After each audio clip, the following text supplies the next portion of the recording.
Hello, everybody. This is Dr. B. To historians, history is an argument about what facts should or shouldn't mean. Even when historians are able to piece together the basic story of what happened, they rarely agree about what an event means or what caused it.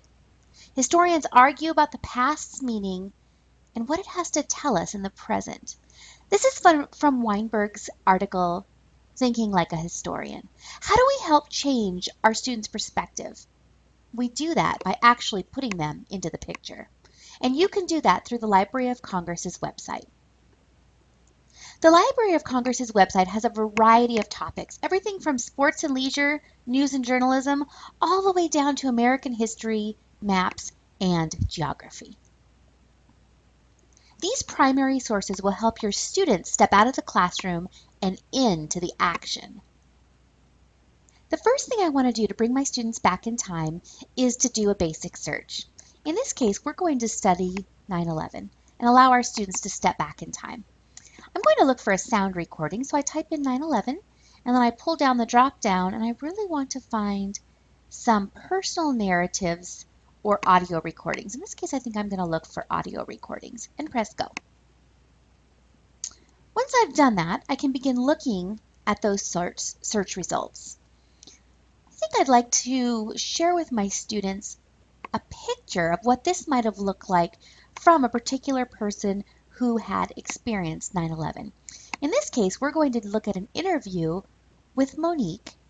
And Monique was a survivor of 9/11. She was not in the World Trade Towers. She was actually in a building next to the Trade Towers.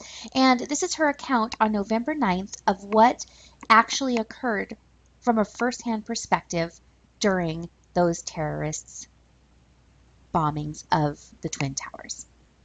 After selecting Monique's narrative, I will select play on the device I'd like to play and begin listening to what Monique has to say. After my class and I are done listening to the primary source, the audio recording, we are going to go back to the homepage, to the teachers section, under using primary sources, and then we're going to look in the teacher guide. Inside the teacher guide, there's a primary source analysis tool. We're going to open this up, and this is going to give my students a tool or a framework to follow to reflect on their experience with the primary source. In this case, we're going to select the format, and we listened to a sound recording, and then students are going to fill out these three areas: what they observed, any reflections they have, any further questions, and finally any further investigation that they would like to do.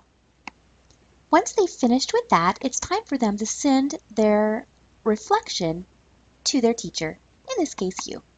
They have three options. They can download, print, or email. If you select the email button,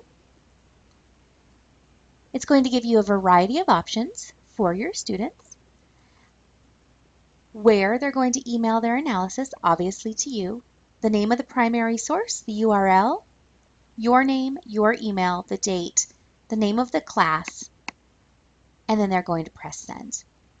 Once they do that, you will receive an email in your inbox with their reflections, observations, questions, and ideas for further investigation.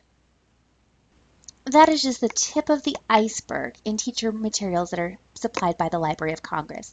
Once you go into the teacher's site, you can search the classroom materials by standards, Common Core, state content, organizations. There's also a variety of classroom materials that are already put together for you. Everything from the Great Gatsby to the Civil War soldier portraits and things such as the Constitution Day resources. There are all sorts of things that you can use from the Library of Congress, classroom materials that are ready to go when you're ready to teach.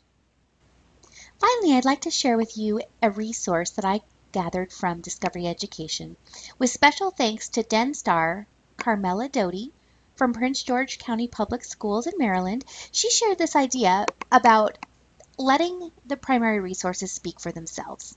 Here are some examples of some ideas that Carmela has to share.